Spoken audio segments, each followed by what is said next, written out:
Muy buenas noches a todos. Estamos en este momento dando inicio a nuestro día de oración número Muy buenas 643. noches Es a una todos. gran Estamos bendición de parte de nuestro en este Señor, momento de dando nuestro gran Dios que inicio a nos permite nuestro reunirnos día de en oración. torno a su maravillosa presencia. Vamos a dar un espacio de tiempo para que las personitas que no han visto de parte el de anuncio en lo este puedan ver y momento, puedan ingresar de dando nuestro gran Dios inicio a con nue- nosotros y participar en este grupo de oración. Vamos a ir disponiendo nuestro corazón y nuestra vida para que podamos estar atentos a la palabra. Recuerden que pues es uno de los propósitos de este grupo, ¿no? Que podamos nosotros compartir la palabra, conocer la palabra y de esa manera poder conocer mucho más a nuestro Dios. También tenemos como propósito fundamental el crecer en la comunión con Dios y eso se logra a través de la oración. La idea es que a medida que avance el tiempo nosotros podamos hacernos más fuertes en la oración, podamos ser personas que podamos dirigir una oración en medio de una situación apremiante. Yo creo que es fundamental.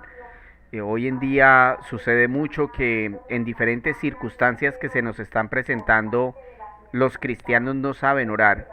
Y yo creo que este es un espacio donde podemos aprender a orar, donde podemos aprender a poner nuestra confianza en Dios, sabiendo que Él puede responder a nuestras peticiones, sabiendo que Él escucha nuestro dolor, nuestra angustia.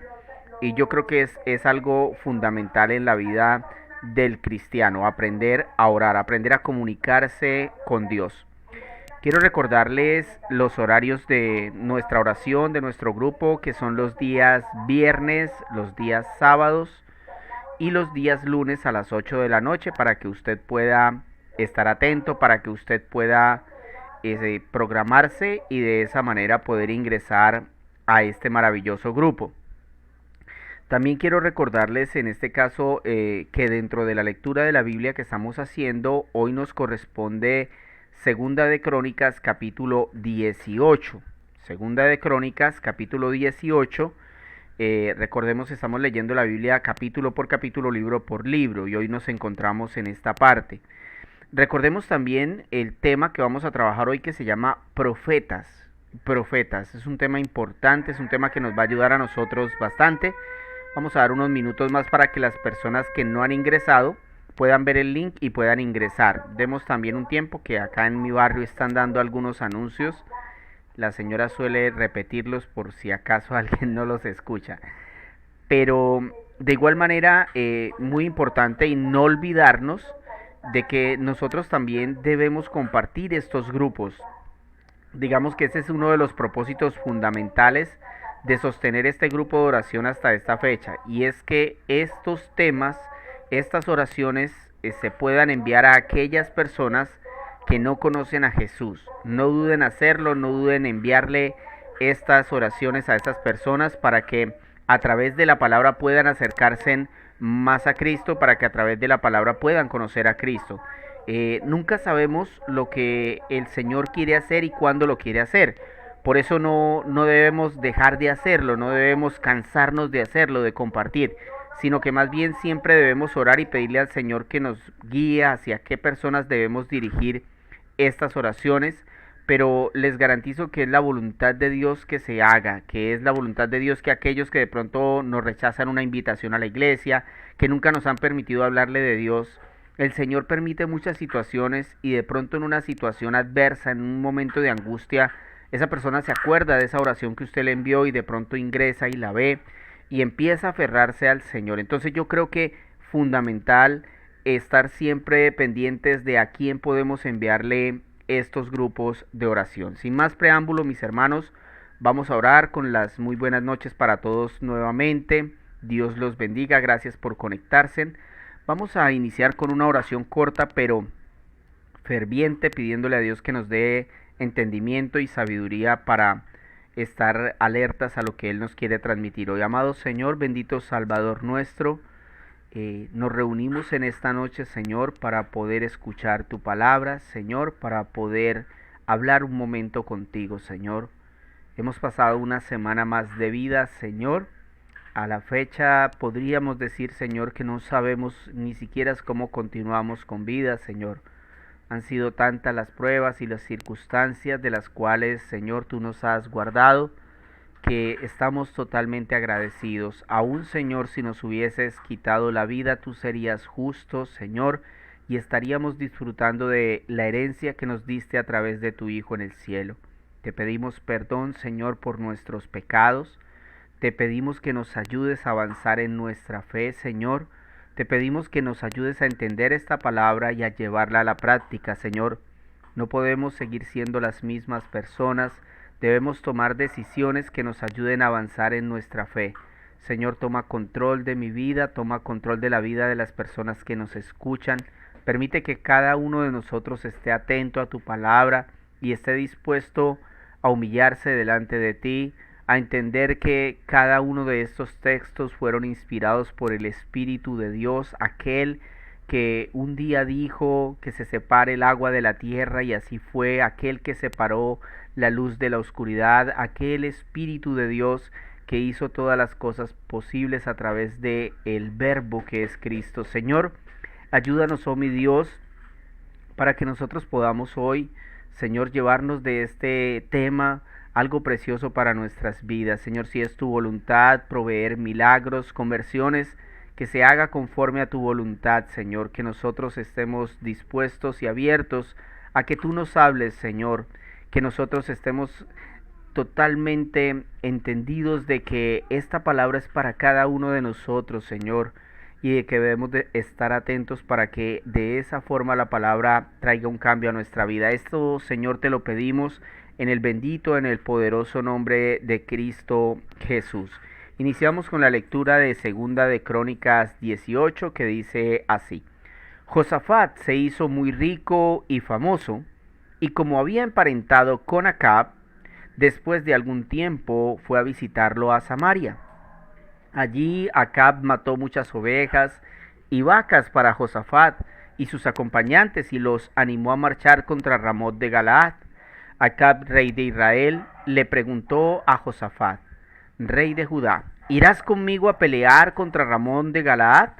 Josafat le respondió, estoy a tu disposición, lo mismo que mi pueblo, iremos contigo a la guerra, pero antes que nada, consultemos al Señor, añadió. Así que el rey de Israel reunió a los 400 profetas y les preguntó, ¿debemos ir a la guerra contra Ramot de Galaad o no? Vaya su majestad, contestaron ellos, porque Dios la entregará en sus manos. Pero Josafat inquirió, ¿no hay aquí un profeta del Señor a quien podamos consultar? El rey de Israel le respondió, todavía hay alguien por medio de quien podemos consultar al Señor, pero me cae muy mal, porque nunca me profetiza nada bueno, solo me anuncia desastres. Se trata de Micaías, hijo de Imlá. No digas eso, replicó Josafat. Entonces el rey de Israel llamó a uno de sus funcionarios y le ordenó, traigan de inmediato a Micaías, hijo de Imlá. El rey de Israel y Josafat, rey de Judá, vestidos con sus vestiduras reales y sentados en sus respectivos tronos, estaban en la plaza a la entrada de Samaria, con todos los que profetizaban en su presencia.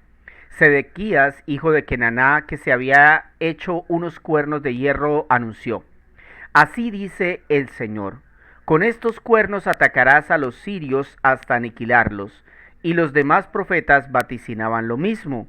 Ataque su majestad a Ramot de Galaad y vencerá, porque el Señor la entregará en sus manos. Ahora bien, el mensajero que había ido a llamar a Micaías le advirtió, mira, los demás profetas a una voz predicen el éxito del rey.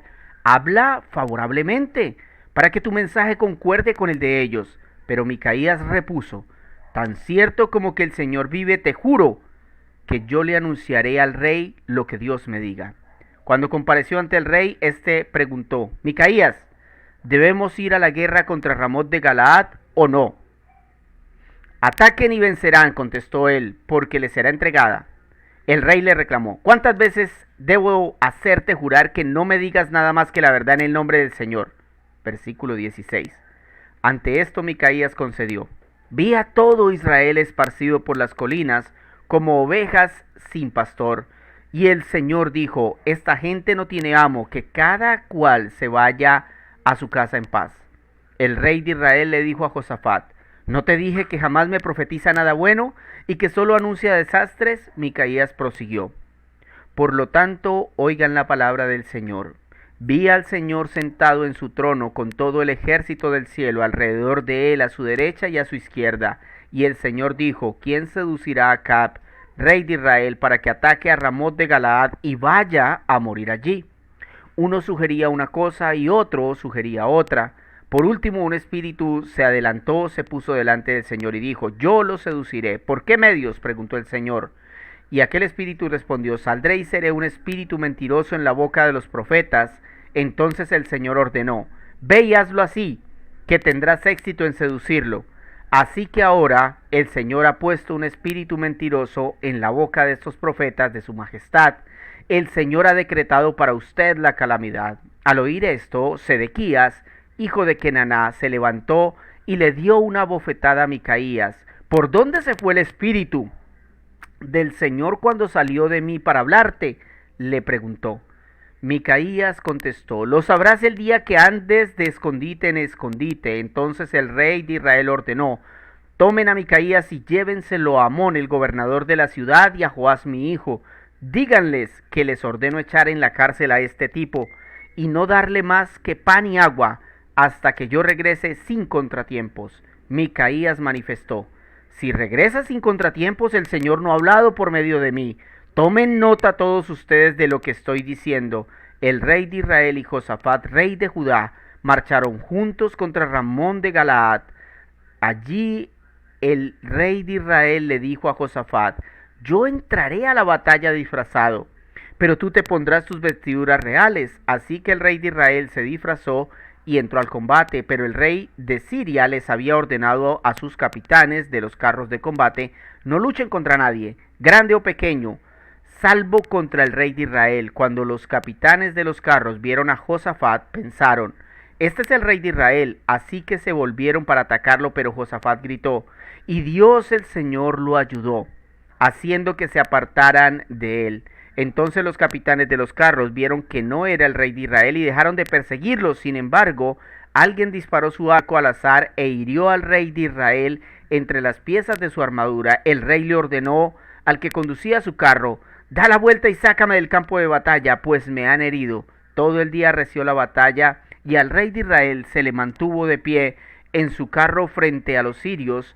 hasta el atardecer y murió al ponerse el sol.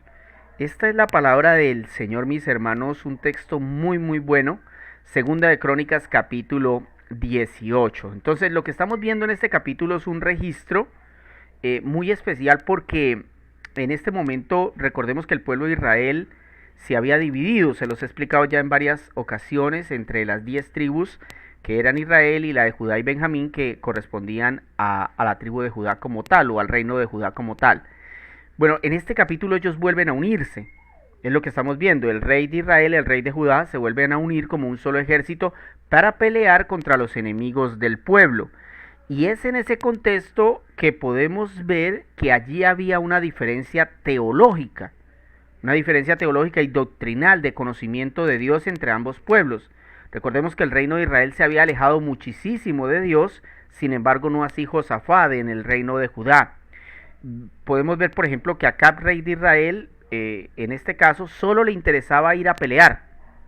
Él busca al rey de Judá para que lo acompañe a pelear, mientras que a Josafat quería estar seguro si esa era la voluntad de Dios, ir a pelear. Por eso le pide consultar a los profetas, donde de hecho se presenta un altercado, ¿no? Porque uno de los profetas de nombre Micaías no estaba de acuerdo con lo que los demás profetizaron. Y al parecer, y según el texto muestra, él era el único profeta de Dios realmente. Por eso finalmente se cumple lo que este profeta había predicho y muere Acab, rey de Israel. Su necedad e irreverencia ante Dios lo llevaron al desastre. Por eso el tema de hoy le di el nombre de profetas. Vamos a ver entonces 3 evidencias de un profeta verdadero. 3 evidencias de un profeta verdadero. Primera evidencia: un profeta verdadero es una especie en vía de extinción. Importante: un profeta verdadero es una especie en vía de extinción. Dice el versículo 3 al 6: Acab, rey de Israel, le preguntó a Josafat, rey de Judá: ¿irás conmigo a pelear contra Ramón de Galaad? Josafat le respondió: estoy a tu disposición lo mismo que mi pueblo, iremos contigo a la guerra. Pero antes que nada, consultemos al Señor, añadió. Así que el rey de Israel reunió a los 400 profetas, o sea, habían por montones, y les preguntó: ¿debemos ir a la guerra contra Ramón de Galaad o no? Vaya su majestad, contestaron ellos, porque Dios la entregará en sus manos. Pero Josafat inquirió: ¿no hay aquí un profeta del Señor a quien podamos consultar? Mis hermanos, esto es impresionante lo que está pasando acá. Ahora, vamos a darle un poquito de contexto a la palabra profeta, ¿no? En términos generales, un profeta es una persona que habla la verdad de Dios a otros. O sea, si usted quiere un concepto corto, un profeta es una persona que habla la verdad de Dios a otros. La palabra profeta proviene de una palabra griega que se llama propetes, que significa proclamador o portavoz. Proclamador o portavoz. En la Biblia, los profetas a menudo tenían la función de enseñar, de traer revelación acerca del Mesías, de denunciar la corrupción del pueblo y de anunciar el juicio. Es importante explicar esto porque el oficio de profeta, como se utilizaba en el Antiguo Testamento, terminó con la venida de Cristo. Por eso en Lucas capítulo 16, versículo 16, dice claramente: la ley y los profetas eran, tiempo pasado, hasta Juan. Desde entonces se predica la buena nueva del reino de Dios y todos se esfuerzan por entrar en él. Ahora, debemos también ser sinceros en que cuando seguimos leyendo la Biblia nos encontramos que siguieron apareciendo profetas, pero ya no con el mismo oficio. Incluso aparecieron mujeres, como se muestra en el libro de los Hechos y en los Evangelios.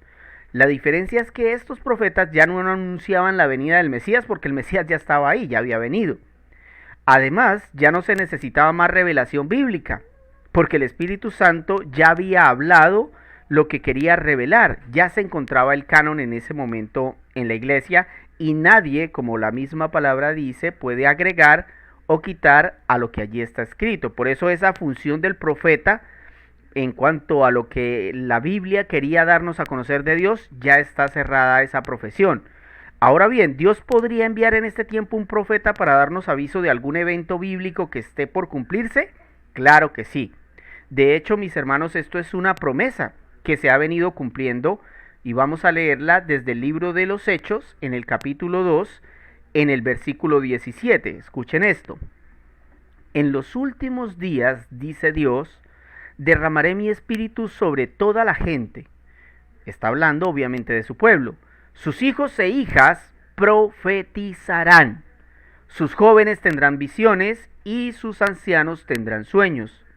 Lo que el escritor, inspirado por el Espíritu Santo, deja claro es que desde hace 2000 años ellos estaban ya en los últimos días. Ahora imagínense nosotros. Este texto también aplica a nuestro tiempo. Fijémonos cómo Josafat, rey de Judá, tenía claro lo que era y lo que no era un profeta. Porque aquí debemos poner ese contexto para nosotros ubicarnos. O sea, el rey de Judá se dio cuenta que habían 400 personas diciendo que eran profetas de Dios. ¿Y él a qué conclusión llegó? Oye, aquí no hay un profeta verdadero. Muy diferente a lo que pasa hoy en las iglesias. Sale el hombre diciendo que es el profeta, el querubín, y que es el ángel Gabriel, y la gente le aplaude y le dice amén. Pues Josafat no. Josafat tenía claro lo que era y lo que no era un profeta. Por eso le pide al rey de Israel consultar antes de pelear, y cuando le concede y traen los 400 profetas, él se da cuenta que esos eran charlatanes. Y por eso le dice: ¿no hay aquí un profeta del Señor a quien podamos consultar? La pregunta era un insulto, mis hermanos, para estas personas, porque el texto muestra antes de eso claramente que esos supuestamente eran profetas de Dios. De hecho, ellos dicen: el Señor me dijo. Y eso es muy particular escucharlo hoy en las iglesias de parte de los falsos profetas. El Señor me dijo, eso era lo que usted lee acá y están diciendo estos profetas, estos 400 falsos profetas, ¿no? Pero Josafat se dio cuenta que eran charlatanes, así como hoy hay por miles, y por eso Acab manda llamar a Micaías, que sí era un profeta de Dios, el único. Y ahí es donde aplica el punto, que es una especie en vía de extinción. Habían 401 profetas, pero solo uno era verdadero. Es una especie en vía de extinción, mis hermanos. El principio acá es que tengamos claro que Dios en su soberanía podría levantar un profeta en nuestros días, pues sí. Pero si es así, lo vamos a notar. Nos vamos a dar cuenta por la manera de vivir de esa persona, por la forma de hablar, de percibir el mundo. Entonces, si en su iglesia hay profetas por montones, y todos le hablan de dinero, de éxito, de sueños, es decir, le dicen lo que usted quiere oír, preocúpese porque lo están engañando y lo van a desviar, como de hecho le estaba pasando a Israel, a Judá y a los reyes de estos países. Número 2. Un verdadero profeta no solamente es una especie en vía de extinción, sino que un verdadero profeta nos va a decir la verdad, y esa verdad no será agradable. Esa verdad no nos va a gustar. Mire lo que dice el versículo 14 al 16. Cuando compareció ante el rey, éste le preguntó, Micaías, ¿debemos ir a la guerra contra Ramot de Galaad o no?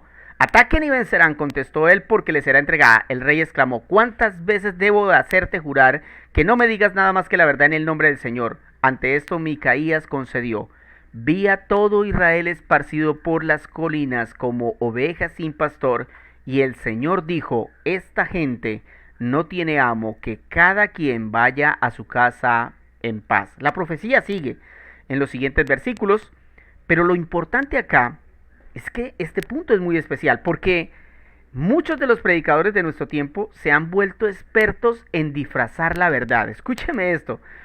Hoy en día usted va a las iglesias y es difícil detectar las herejías. No en todas, en algunas es muy fácil. Pero la gran mayoría se han vuelto expertos en disfrazar la verdad y en disfrazar también la mentira. Es tanto así que para decirnos una verdad que puede ser dolorosa y difícil de aceptar, lo que hacen es entregarla envuelta en papel regalo. Por eso es que muchos entonces se disfrazan de payasos, utilizan chistes o dan cuentos para suavizar esa verdad. De tal forma que cuando eso se hace, esa verdad ya no es la verdad. Y por eso es que no causa efecto. Les voy a poner la siguiente analogía. Es como que usted tuviese mucho dolor de cabeza. Mucho dolor de cabeza. Pero a usted no le gusta tomar pastillas, a usted no le gusta tomar acetaminofén. Entonces usted coge un tanque lleno de agua, un tanque de 50 litros, y disuelve una pastilla ahí. Y dice, ahora me voy a tomar un vaso diario. Y verá que me pasa el dolor de cabeza. ¿Usted cree que esa pastilla le va a hacer algún efecto? No. De la misma manera, cuando el Evangelio de Jesucristo se nos entrega diluido, se nos entrega adulterado, al final no va a tener un efecto transformador, sino un efecto destructor. De hecho, cuando usted revisa los versículos 14 al 22 del capítulo que leímos hoy, podemos decir que Micaías era un verdadero profeta, porque no diluyó el mensaje, a pesar de que los 400 profetas decían lo contrario a lo que Dios le había dicho a él. Imagínese usted esa situación. Aún así intentaron llevarlo a negar la verdad. Dice que uno de los guardias le dijo, no, usted ni se le ocurra. Pero Micaías no diluyó la verdad, sino que predijo la derrota y la muerte del rey Acab. Si iba a la batalla, iba a morir. O sea, cuando usted lee este texto, usted dice, esto es una locura. O sea, este hombre se está enfrentando a estas personas y les está diciendo que si hacen lo que están haciendo ahí, que eso que está pasando, el Señor ya se lo mostró a Micaías. Y ya sabe aún la decisión que va a tomar Acab. Pero aún así vemos la misericordia de Dios, porque Acab pudo haber dicho, Micaías, usted tiene la razón. Recuerden que la palabra del profeta, o que la palabra profeta tiene como significado portavoz de Dios. Eso quiere decir que todo hombre, mujer, creyente en Cristo, está capacitado con el poder del Espíritu Santo y con la palabra de Dios para proclamar a otros la verdad del Evangelio. En ese sentido podemos profetizar a otros. Quiero profundizar en esto que les acabo de decir para que no se confundan. Nosotros, cuando le predicamos la palabra a otros, ¿qué es lo que estamos haciendo? Somos portavoces de Dios. Pero cuando usted proclama la palabra, no sus historias, no cuentos, no fábulas. Cuando usted proclama la palabra, usted está profetizando a esa persona. Porque usted le está advirtiendo del juicio que se le avecina si no se arrepiente. Fue eso lo que intentó hacer Micaías, de hecho, ¿no? ¿Qué le estaba haciendo Micaías al rey de Judá, al rey de Israel, al pueblo en general de Judá y de Israel? No vayan a la batalla porque los van a matar. Les estaba previniendo un juicio. ¿Cómo se lo tomaron? Se lo tomaron a mal. ¿Sabe por qué, mi hermano? Porque la verdad duele. La verdad es dolorosa, sobre todo para nosotros los seres humanos, donde nuestra conducta está inclinada hacia lo malo y no nos gusta que nos digan algo con lo que no estamos de acuerdo. De hecho, como les digo, eso fue lo que intentó hacer Micaías y eso fue también lo que hizo Cristo. Juan capítulo 8, versículos 39 y 40, nos dan un detalle acerca de esto, cómo Jesús lo hizo. Mire lo que dice. Nuestro padre es Abraham, declararon. No, respondió Jesús. Pues si realmente fueran hijos de Abraham, seguirían su ejemplo. En cambio, procuran matarme porque les dije la verdad, la cual oí de Dios. Abraham nunca hizo algo así. Le está diciendo, si ustedes fueran hijos de Abraham, ¿sabe qué estarían haciendo? Estarían de rodillas ante mí. Eso es lo que le está diciendo en este momento nuestro Señor Jesús. Pero en lugar de estar de rodillas ante el Hijo de Dios, ante el Mesías que estaba viniendo, el que él estaban esperando, lo querían matar. Y lo querían matar porque él les estaba diciendo la verdad. Les está diciendo que era una cueva de ladrones. Aquí está resumiendo Jesús todo lo que él les había dicho durante ese tiempo y cuál fue la reacción de estas personas cuando se les dijo la verdad. De hecho, mis hermanos, una de las razones más grandes por la que hoy nosotros en esta zona del mundo no somos perseguidos es porque no decimos la verdad. Es porque nosotros tratamos a los pecadores con pañitos de agua tibia y por eso nunca se rebelan contra nosotros. En cambio, Jesús les dijo la verdad y por eso querían matarlo, como le pasó a Micaías. Hemos visto, mis hermanos, que los verdaderos profetas no se dan por miles. Más bien son muy escasos, son una especie en vía de extinción. Pero además, los verdaderos profetas nos dirán la verdad y no va a ser agradable. Por último, serán hombres que sufren por la causa de Cristo o por la causa de Dios. Dice el versículo 23 al 27. Al oír esto, Sedequías, hijo de Kenaná, este era uno de los profetas, se levantó y le dio una bofetada a Micaías. ¿Por dónde se fue el Espíritu del Señor cuando salió de mí para hablarte?, le preguntó. Micaías contestó, lo sabrás el día que andes de escondite en escondite. Entonces el rey de Israel ordenó, tomen a Micaías y llévenselo a Amón, el gobernador de la ciudad, y a Joás mi hijo. Díganles que les ordeno echar en la cárcel a ese tipo y no darle más que pan y agua hasta que yo regrese sin contratiempos. Micaías manifestó, si regresa sin contratiempos, el Señor no ha hablado por medio de mí. Tomen nota todos ustedes de lo que estoy diciendo. Es impresionante, ¿no? Porque hoy en día los profetas que visitan otros lugares y que hacen conferencias y no sé qué cosas, son recibidos y no a pan y agua, son recibidos con los mejores manjares. No sufren nunca por la causa de Cristo, pero según ellos son profetas. Para este momento yo creo que algunos de ustedes ya deben estar dudando de los supuestos profetas que dirigen sus iglesias o que ustedes mismos ven por internet. Pero este punto los termina de desenmascarar. Lo digo porque los versículos que acabamos de leer tienen una información muy amplia de la vida de un verdadero profeta. Uno dice, oiga, ¿de verdad que es difícil que alguien cumpla con los requisitos de un profeta? Es muy difícil. Porque hasta el momento Micaías, ¿qué había hecho? Había dicho la verdad, había hecho la voluntad de Dios en circunstancias tremendamente adversas, con 400 personas que vaticinaban algo y él iba en contracorriente de lo que ellos decían. Este hombre estaba exponiendo su vida por la causa de Dios, pero Dios lo respaldó. Y aunque Dios lo respaldó, cuando él proclamó esa verdad, ¿qué pasó? ¿Lo liberó del sufrimiento? No. La verdad le causó sufrimiento, fue abofeteado por Sedequías, uno de los 400 falsos profetas, pero además el rey Acab ordenó que lo encarcelaran y que le dieran muy poca comida, pan y agua. Lo del profeta Micaías no es un caso aislado, mis hermanos. Porque alguno que me escucha, de pronto me escucha algún falso profeta y dirá, eso fue con Micaías. No. Resulta que la mayoría de los profetas de la Biblia, de los verdaderos, fueron enviados en momentos de crisis y no fueron aceptados por el pueblo, por el contrario fueron atacados, encarcelados, torturados, asesinados, como Isaías, Jeremías, Ezequiel, Juan el Bautista, Elías, entre otros. Todos esos hombres vivieron en austeridad. No eran amadores del dinero. Sus mensajes eran de advertencia, de castigo, de arrepentimiento. Decían la verdad y por esa verdad murieron.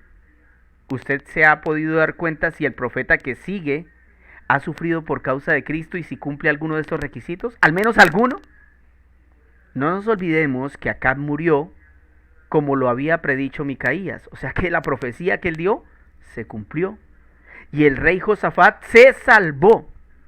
¿Saben por qué? Porque Dios es bueno. Porque Dios es bueno, porque Dios es misericordioso. La misma oportunidad que le dio al rey de Israel, a Acab, se la dio a Josafat. Ambos cometieron el mismo error. Josafat, aunque se dio cuenta que Micaías era un profeta verdadero y que lo que decía era la verdad, fue tan necio que se fue a la guerra con el otro rey, en lugar de haberse ido para su casa, como decía la profecía. Y pudo haber muerto, de hecho lo iban a matar. Pero ahí está la diferencia entre un hombre que se pierde y uno que se salva. El que se salvó, cuando se vio en esa circunstancia que Dios permitió que iba a perder la vida, alzó sus ojos al cielo y dijo, Señor, ayúdame, gritando. Y en ese momento el ejército huyó a otro lugar y no lo mató. Dice el versículo 31, cuando los capitanes de los carros vieron a Josafat, pensaron, este es el rey de Israel. Así que se volvieron para atacarlo, pero Josafat gritó, y Dios el Señor lo ayudó, haciendo que se apartaran de él. Esto quiere decir, escúcheme bien, porque esta conclusión es supremamente importante, para tener esperanza, porque de pronto usted ha puesto su confianza en falsos profetas, pero hoy Cristo le está dando una oportunidad para que ponga su confianza solo en Él, porque Él es la palabra profética más segura. Solo en Cristo podemos confiar. Oremos a Dios. Amado Señor, bendito Salvador nuestro, te agradecemos por esta preciosa noche, Señor, por esta semana. Como te decíamos al principio, Señor, pasamos por tiempos de prueba, Señor, es impresionante, Señor, como a veces podemos pasar de un momento de tranquilidad a un momento de angustia incontrolable, Señor. Hoy, Señor, te queremos pedir que nos ayudes, Señor, para que esta palabra penetre a nuestro corazón, a nuestra vida, Señor. Es un texto muy hermoso, Señor. Es un texto que nos ayuda a vivir una vida agradable hacia ti, Señor. Nosotros debemos entender que tú nos has puesto en esta tierra como proclamadores de tu palabra, Señor. Si vivimos la vida que a ti te agrada, estaremos en la capacidad de proclamar a otros la palabra profética más segura, la Biblia, Señor, allí donde está lo que tú quisiste revelar al mundo, lo que tú quisiste hablar a tus hijos, Señor. Ayúdanos para que nosotros podamos transmitirla con fidelidad, teniendo en cuenta, Señor, que tú podrías levantar aún profetas en este tiempo, Señor. Si esa es tu voluntad, tú eres Dios y puedes hacer lo que bien te plazca. Los levantaste en el principio, los levantaste en la mitad del tiempo, los levantarás al final, porque así lo dice tu palabra. Pero debemos aprender a poder distinguir entre un verdadero profeta de Dios y los falsos profetas que hoy, Señor, se mueven por la faz de la tierra, que viven como si fueran reyes, Señor, que viven como si fueran dioses, amado Señor. En muchas iglesias los idolatran y te pido que tengas misericordia de esas iglesias, Señor, donde están acostumbrados a que se les digan lo que sus oídos quieren oír, Señor, lo cual fue una advertencia de los apóstoles, que tuviéramos cuidado con los falsos profetas, Señor. Y hoy vemos que se mueven en multitudes, Señor, que son hombres adinerados, que no son hombres amadores de ti, Señor, sino que son amadores de sí mismos. Ayúdales a esas personas que viven en esa ceguera a ver la verdad de tu palabra, Señor. Que cuando un verdadero hombre de Dios les diga la verdad, aunque no sea agradable, podamos aceptarla, podamos llevarla a nuestro corazón, porque aún tú, mi Jesús, te expusiste a la muerte por decirles la verdad a los israelitas. Tú te expusiste, Señor, por decirles que no solamente eras un profeta, que no solamente eras un maestro, que no solamente eras el Hijo de Dios, sino que tú mismo eras Dios, que tú estabas cumpliendo esas promesas del Antiguo Testamento, esas profecías que decían que Dios mismo vendría a salvarnos, y en la cruz se cumplió esa profecía. El Hijo de Dios, Dios encarnado, vino a la tierra y murió por hombres pecadores para darnos vida eterna. Señor, ayúdanos a entender esas verdades. Ayúdanos a entender que aquellos hombres que viven por la causa de Cristo sufrirán por la causa de Cristo. Tu palabra dice claramente que no solamente se nos ha concedido el creer en ti, sino también el sufrir por ti. Ayúdanos, Señor, para ser fuertes en medio de la adversidad. Ayúdanos a distinguir cuando la prueba viene por causa de nuestro pecado y cuando la prueba es consecuencia de que estamos haciendo tu voluntad. Ayúdanos a pedirte perdón, Señor, si la prueba es por causa del pecado. Y ayúdanos a mantenernos fuertes, Señor, si la prueba es por causa de hacer tu voluntad. Amado Dios, revélate a nuestro corazón y ayúdanos a entender las verdades del Evangelio. Trae, Señor, tranquilidad, paz y armonía a los corazones que nos escuchan. Ayúdales, Señor, para que puedan arrepentirse y nacer genuinamente. Trae un arrepentimiento genuino, una conversión verdadera a través de tu Espíritu. Mueve las personas, Señor, aún las más duras de corazón. Tu palabra tiene el poder de llamar a las ovejas del rebaño de Dios, aquellas que están dispersas, aquellas de las que tú hablas en el libro de Juan. Yo tengo otras ovejas, dice tu palabra, Señor, y tú no has olvidado a estas ovejas de tu rebaño que no pertenecíamos al pueblo de Israel, que ahora hemos sido injertados al olivo. Te pido, Señor, que tú que eres el pastor de pastores, nos cuides, nos guardes, Señor, nos bendigas con santidad, con amor por tu palabra, con pasión por la oración, con deseo de hablarle a otras personas, de proclamar tu evangelio, de llevar tu palabra a las naciones. Amado Señor, hoy pido por aquellos hermanos que sufren, por aquellos hermanos que están pasando situaciones adversas, enfermedades, Señor. Te pido por mi mamá, Señor, darte las gracias, primero porque la guardaste, Señor, la guardaste de una situación que pudo haber sido muchísimo más letal, Señor. Te doy las gracias y te pido, Señor, que continúes haciendo tu obra en ella, Señor, que la bendigas, que le des paciencia y sabiduría para tomar el aprendizaje de esta situación. Te pido por aquellas personas que están padeciendo enfermedades graves y que tienen hijos, Señor, que están sufriendo en este momento. Mi Dios, yo te pido que escuches sus oraciones, Señor. Tú conoces a aquellas personas que están en este momento en medio del flagelo de la enfermedad. Sabemos que las enfermedades en este mundo y la muerte misma son consecuencia de lo que sucedió en el jardín del Edén, Señor, y que como dice Romanos 5, la muerte y el pecado han sido transferidos a los hombres, y hoy en día nuestro pecado nos hace acreedores a la muerte, y solo a través de Cristo podemos ser librados de pagar con nuestras vidas por nuestros pecados, porque Cristo sustituyó en nuestro lugar, pagó por nosotros, pero debemos confiar en Él y arrepentirnos de nuestro pecado. Señor, trae arrepentimiento genuino. Ayúdanos a entender esa maravillosa verdad para tener paz en el corazón, de que aun si mañana sanáramos de una enfermedad, en 5 o 10 años moriríamos, pero lo importante no es morir hoy o mañana,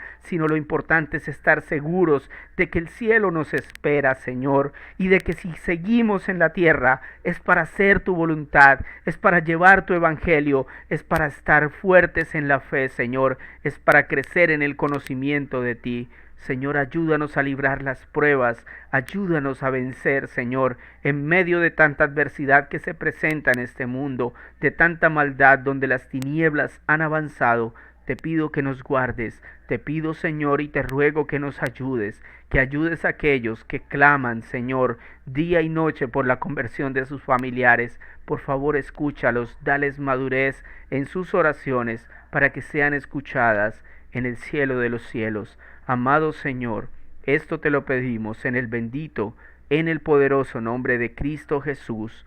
Amén y amén. Mis hermanos, muchas gracias por haber estado con nosotros en esta noche. Les deseamos que Dios los bendiga mucho. Si el Señor así lo permite, mañana estaríamos a la misma hora por el mismo canal. Que estén muy bien.